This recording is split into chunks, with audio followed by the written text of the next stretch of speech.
Welcome to Touch to Click.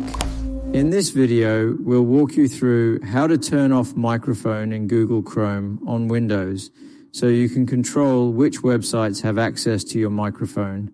Now let's get started. Step 1. Open Google Chrome on your Windows computer. This is the browser where you'll manage microphone permissions for all websites you visit. Step 2.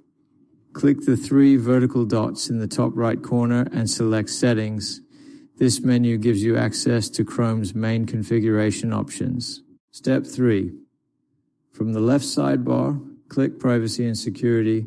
This section is important because it controls safety, privacy, and permission settings.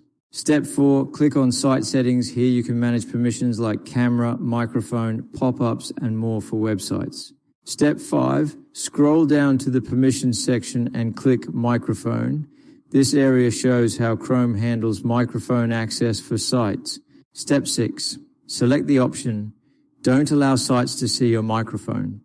This setting completely blocks websites from using your microphone in Google Chrome.